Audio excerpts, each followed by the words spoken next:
All right, Tim McMahon is a writer for ESPN.com, a podcaster on the Hoop Collective, and the author of the new book, The Wonder Boy, available in print. And thanks to recent events, Tim has also provided us with a digital appendix to this book. And Tim joins me here on the show. What's happening, Tim?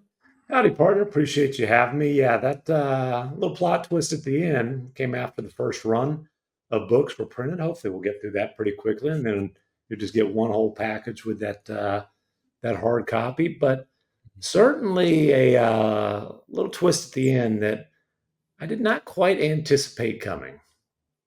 No, I don't think anyone could have. We're going to get into that as well. And look, Tim, there are I was thinking about this morning. Like, there are a handful of sports moments that you can remember exactly where you were. I mean, for me, it's the Red Sox winning the World Series, Boston guy 04. Definitely knew where I was in that bar. More tragically, when Kobe Bryant passed away, I remember walking through the Logan Airport in Boston, reading that news. And, honestly, reading that Luka Doncic was traded by the Dallas Mavericks is right up there on that list. I was sitting in a hotel room in Flint, Michigan, of all places, getting ready to do some boxing stuff. But you obviously have a lot of skin in the Luka Doncic game. Where were you when that first tweet from Shams came on the old Twitter account? I was just about to go to bed in my hotel room in Cleveland, and I don't often travel with the Mavericks because I cover multiple teams, but that was a game that I happened to be planning to cover. So got fortunate that I was on the ground there when it happened. Was at the Nico Harrison's brief media availability the next day, which is just in Jason Kidd's normal pregame press conference. Still the only time Nico Harrison has publicly addressed this whole trade. But yeah, it was like I said, I'd flown in from San Francisco that day, so obviously there's a connection. It's a long travel day. I was looking forward to getting some sleep. It was an afternoon game the next day, and lo and behold, I didn't get a whole lot of sleep that night. Certainly had to get up, get on the phone, get some reporting done, emergency podcast with the Hoop Collective, leading right into some early morning Sports Center. And was a pretty hectic couple weeks after that for sure. So you invested a lot of time reporting this book, writing this book. When this news breaks, is your first reaction, this is going to be great for the book, or this could be problematic for the book? Honestly, when it first broke, it's just, okay, hey, I've got to get reporting done. I was able to get out there pretty quickly.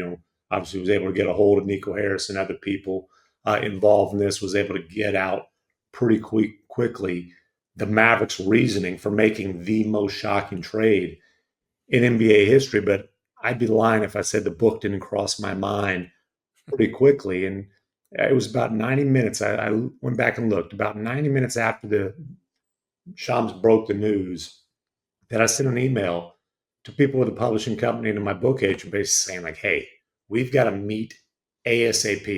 We need to put a Zoom together. I think we did that next morning at some point. And that's when they told me, okay, there's already been a bunch of copies printed, and but they could do a deal where, like, with proof of purchase, people can get that last chapter via PDF. It's in the ebooks, et cetera, be in the second run. And then, and I knew, hey, first of all, the content is unbelievable. What an insane way for the story to end. I knew, I've got the reporting, I'm doing the reporting, so I just got to write this thing. So I told him I could get it to him by Valentine's Day, by the 14th. The trade was made basically in the wee hours of February 2nd. Pretty busy time at the day job. Managed to get it done. Pulled an all-nighter after covering kind of the leftovers of Mavs Heat on February 13th, and was able to wrap that thing up just before I took my wife on our annual All-Star Weekend getaway. And so, the book crossed my mind pretty quickly. Look, from a pure business perspective, it's not difficult right now to generate publicity. Getting the Lakers fan base as a target demographic was not the worst thing in the world for somebody who would like to sell some books. It was a lot of stress, though. I ain't gonna lie. I can imagine the stress, the panic, the what am I going to do? But then, like you said, when the dust settles, you got two pretty significant fan bases, which are going to have a rabid appetite for Luka Doncic content now and for years to come. I'm curious, when you set out to write this book, how many, if any, discussions did you have with Luka about the fact that you were doing the book? How much cooperation, if any, did you get from Luka? The short answer would be 0 and 0. Now, I had a lot of discussions or multiple discussions with people, his business manager, his agent, with those kind of people. And, Luka at first didn't like that I was writing a book on him. I think he was kind of indifferent about it after I made it clear that this is not a book that's about delving into your personal life. This is not this is a book about basketball and the business of basketball. And it's not really a traditional biography. It's about the pressure on an NBA franchise when it drafts a prodigy through the prism of Luka and the Dallas Mavericks. And obviously his voice is in there plenty. I mean, I've covered his whole career, but we never sat down specifically for the book. It's just, all the reporting that I've done. I did sit down with a lot of people specifically for the book, but Luka was not one of them. But again, I'm not delving into any of his personal life. There's obviously, it touches on things that became like public moments, like, the birth of his first child, stuff like that. But it's about basketball, the business of basketball. And honestly, for a lot of the time as I'm writing the book, I did anticipate this would end with Luka being traded, because I thought that the Mavericks were going to fail to build anything that resembled a contender around him after the KP trade goes bust, after they completely bungled the Jalen Brunson situation. Honestly, even after they traded for Kyrie, because they go into a tank to protect their top 10 protected pick late that season. And it wasn't until around this time last year, I'm like, you know what? They've actually succeeded in building a contender around them. Then obviously they finish the year strong. They go to the finals. And at that point, I thought it was pretty safe to have like an optimistic, upbeat ending. I did not see them deciding to dump him with zero pressure from him. He wanted to be here. I did not anticipate them deciding to dump Luka just months after they made the finals with him. It's a great point that they were playing with fire with him for a long time, with all the failures of the last few years, the KP trade, which was ultimately a disaster, to the point where it's like, did the Knicks win that trade? Like, I don't think people in New York would have ever believed that, when that deal ultimately went down to the 2023 tank year. It's unremarkable maybe that Luka eventually got traded. It is remarkable the circumstances with which he was traded. But I want to ask you, as someone that covered Luka for his entire career, was there something that you learned about him, about something around him during the reporting of this book that really surprised you? Something that you didn't know and didn't pick up on in all your years of covering him? Not necessarily surprised, but I learned the depth of his loyal nature, right? And Luka can be very tough he kind of has a wall built up around him, but to the people that he trusts, the people that he respects, and that he feels like that's mutual with, he does have a strong sense of loyalty. And I really learned that by going to Slovenia and then by following the Slovenian national team to a group play of Eurobasket in the summer of 2022. And, talking to Billy Hernan Gomez, who was like a big brother to him. The Hernan Gomez brothers were basically big brothers to him in Real Madrid. And it's not just that Luka plays for Slovenia every single game that he can, no matter what. If he can walk, he's playing, which we know that's not the case for NBA superstars with their national team. It's almost always year by year, case by case. With Luka, it's just unconditional. If he can go, he's going. It's that he's playing for Slovenia at all.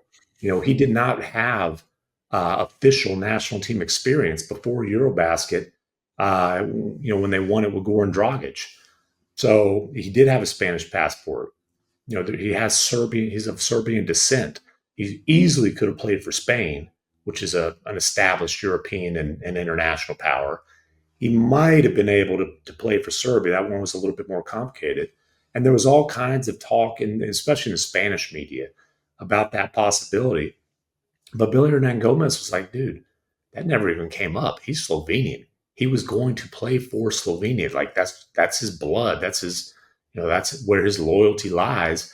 And again, you see that in the fact that he's in their uniform at all, and that he's in that uniform every single summer, including last summer when, dude, he was beat to hell by the end of the finals. I mean, he's taking shots to be able to play in finals games. He'd been playing on a bad knee most of those playoffs. And it was, I don't know, 2 or 3 weeks after the finals ended that it's an Olympic qualifying tournament. The guy had no gas in the tank, but he's out there trying to get it out, trying to get Slovenia back to the Olympics. So again, just kind of the depth of his loyalty. And I did have a chapter specifically on the national team because I thought it was important to illustrate that, kind of as a lot of the book is about the tension of, are you going to be able to keep this guy? Are you going to be able to keep him happy? And I always say, I don't think Luka was ever going to look for reasons to leave Dallas. There was a time, and honestly, a lot of times, where I thought those reasons just might smack him in the face. Like if last year's another missed the playoffs type of thing. Here's a guy who's a perennial MVP candidate approaching his prime, and you can't even make the playoffs in 2 straight years.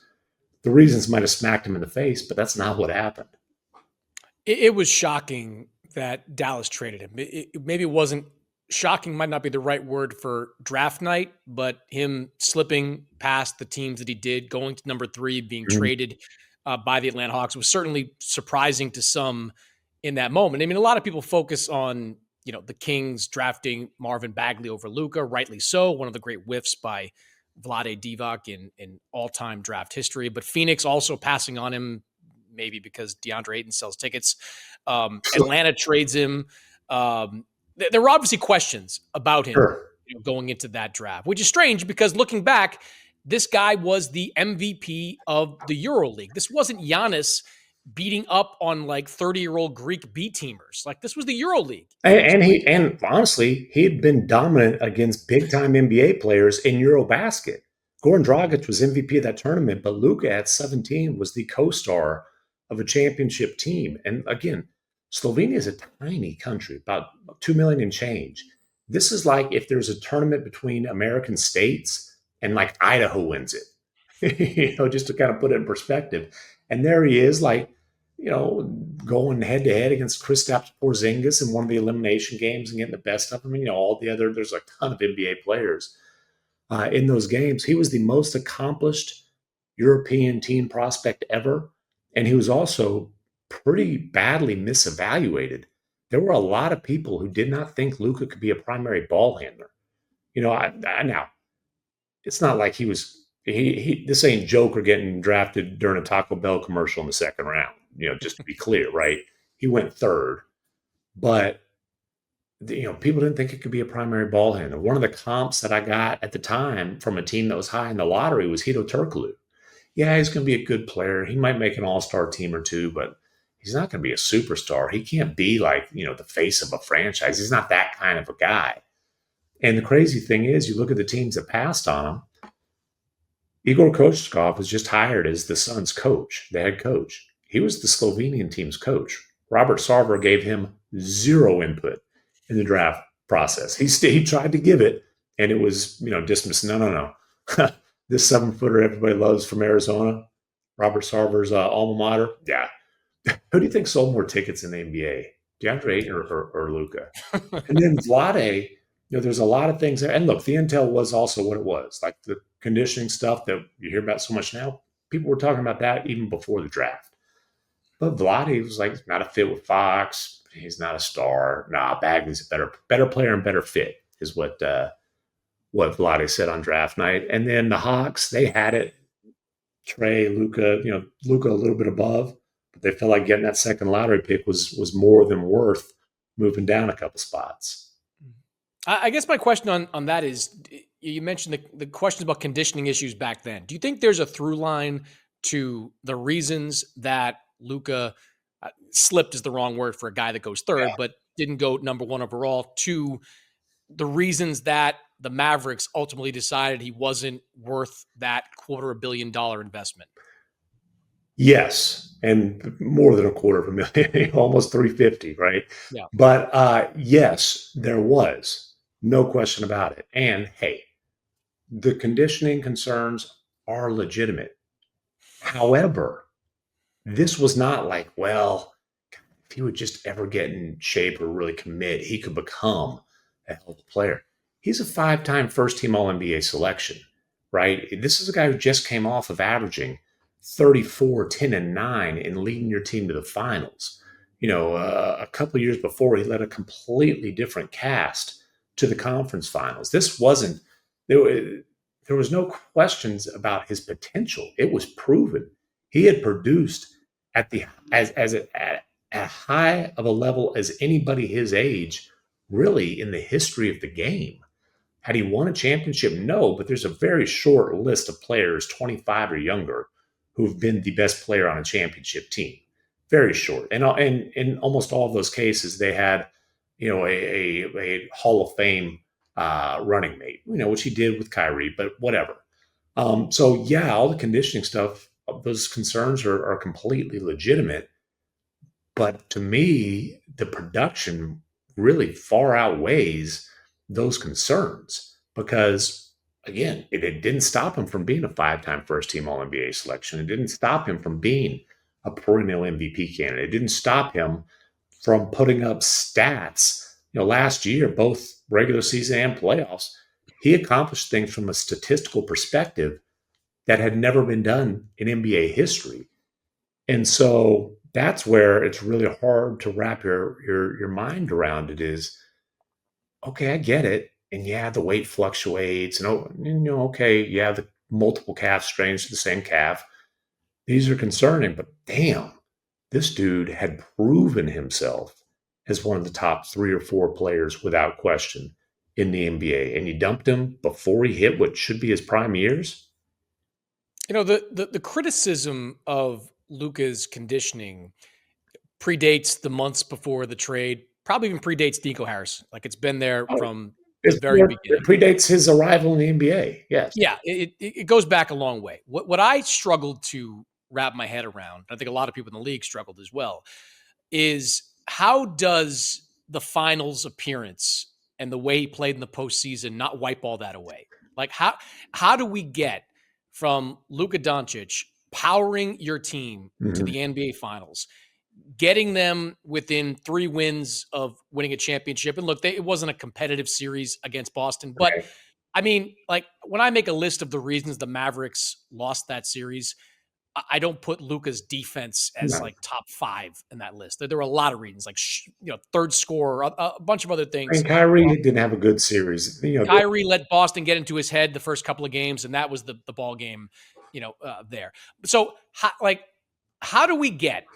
And what have you kind of learned about how we got from finals? We're building something. We found a combination that works. Kyrie works. Derek Lively works. All these pieces seem to work. We got to add on a third scorer. We just got to keep building around the fringes to win a championship with this as our core. How do we get like less than 6 months later to the point where we're like, well, we got to wash our hands of this? How do we get to that point? Well, there are a few things. Number one, I wasn't fully aware of just how damning that Nico Harrison and some other people, but primarily Nico Harrison, really considered Luka's Game 3 performance, which is like the worst flaws. And look, Luka's flaws are as apparent as his talent. His talent outweighs the flaws, but there's as clear to see. The conditioning, sometimes the Olay style defense and the frequent petulance. And those things really bubbled to the surface at the worst possible time in a win, or we're just playing out the string Game 3 on their home court in Dallas. That's the game that he fouled out of, really had a rough go of it, was ranting at the refs the whole game, commits just a silly 6th foul out on the perimeter, just, on Jaylen Brown. His reaction is scream at the bench, you better effing review that, and so an insane challenge, like no chance. Yeah. And look, then he got just obviously roasted in the media for the couple days between games and all that stuff. J Kidd made a big show of kind of publicly getting his back, but that was kind of, for all that Luka accomplished last year, I did not realize just how much the stain of that Game 3 performance lingered moving forward. Again, primarily for Nico Harrison. This was Nico's call ultimately. And then, the conditioning stuff, calf strain just before training camp, although the Mavericks were misleading, to put it politely, on their reporting of that. They called it a contusion. It was a grade 1 strain. And then, he aggravates that and strains it again. It's a worse strain on Christmas. And so that's 4 calf strains, same left calf in a span of 28 months. Really a belief that the conditioning is leading to his body breaking down. And, when he strained it during camp, Luka likes to eat, throw back a brewski or twoski, and the man can pack on pounds like that. He did. And he goes into the season and, I always say it's a testament to Luka's talent that he can put up insane numbers like 29, 9, and 9 and play like crap by his standards. But that's what he did as they stumbled off to a 5-8 start. And it was the fatigue showed up on the defensive end, at the end of games when they can't close games, in the shot selection. And then there was just the fraying of the relationships. And all these things are a little bit related or intertwined, but especially between Luka and Nico. Like, they did not have a relationship this year. And honestly, Nico alienated Luka by doing things like firing Casey Smith, who's as respected as any athletic trainer in the NBA. That happened in August 2023.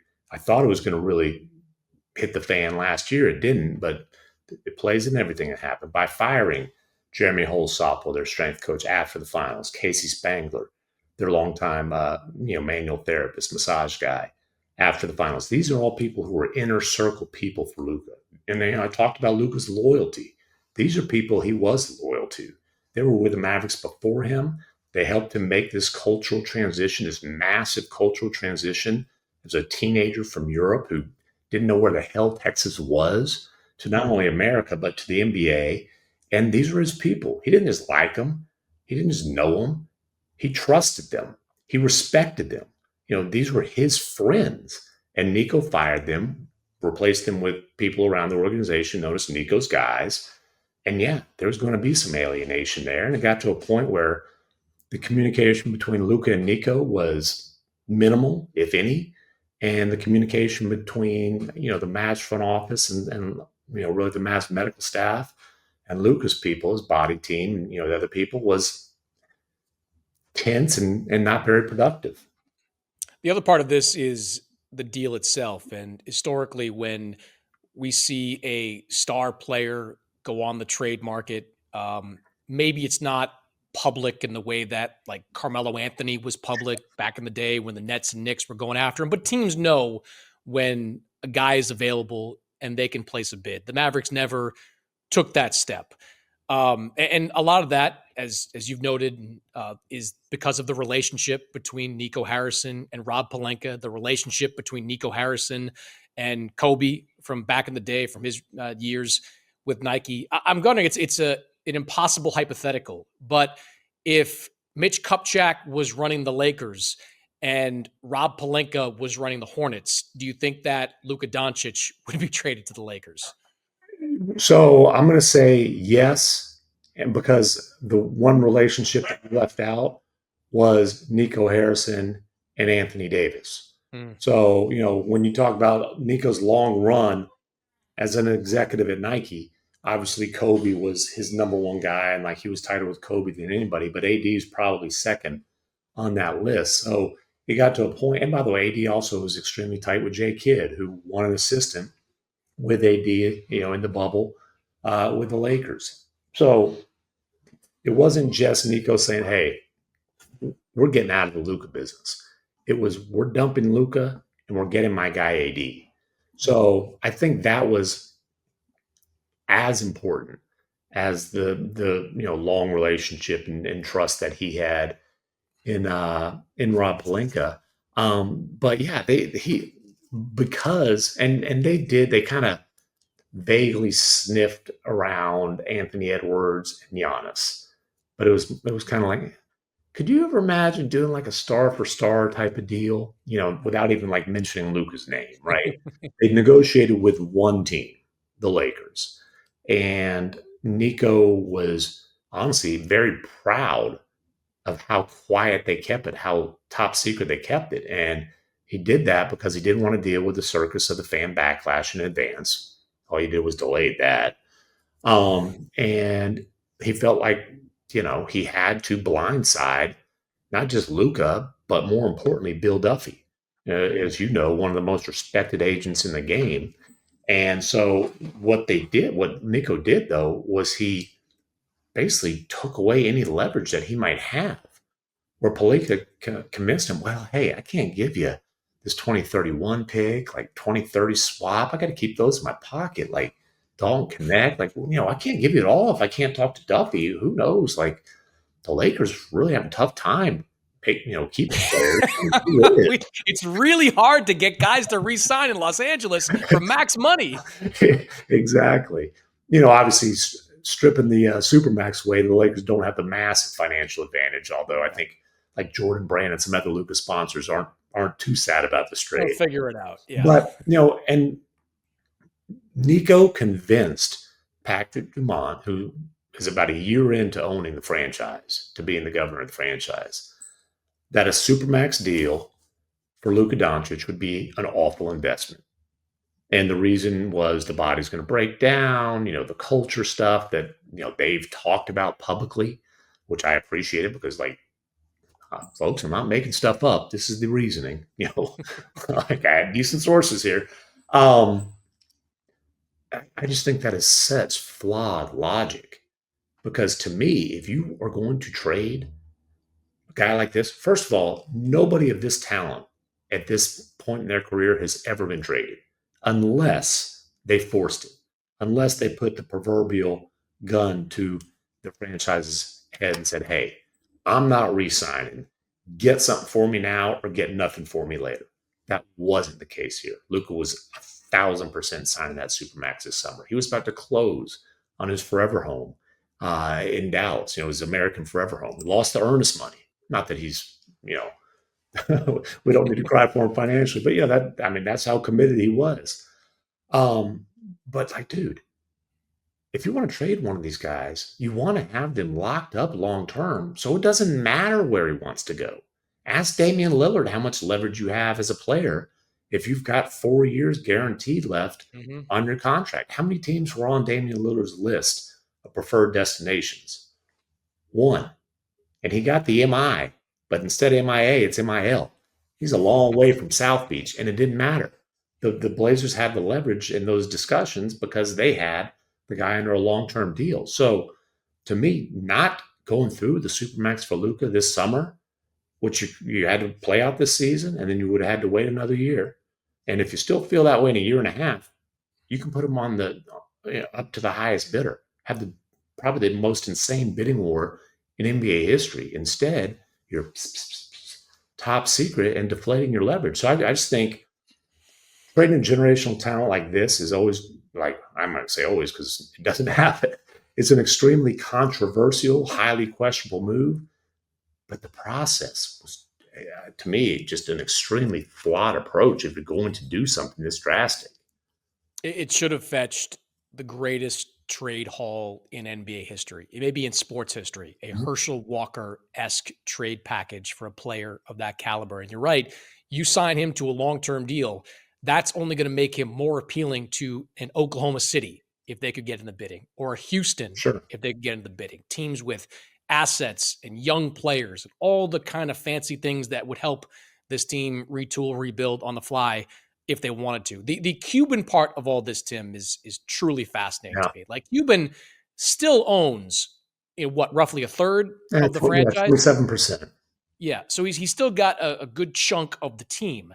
And they were able to keep all this closed hold from him as well. I mean, how were they able to do that? I mean, I understand he's not part of day-to-day basketball operations anymore, but I feel like you almost have to try hard to keep his nose out of that. And just like they tried hard to keep his nose out of every single basketball personnel decision.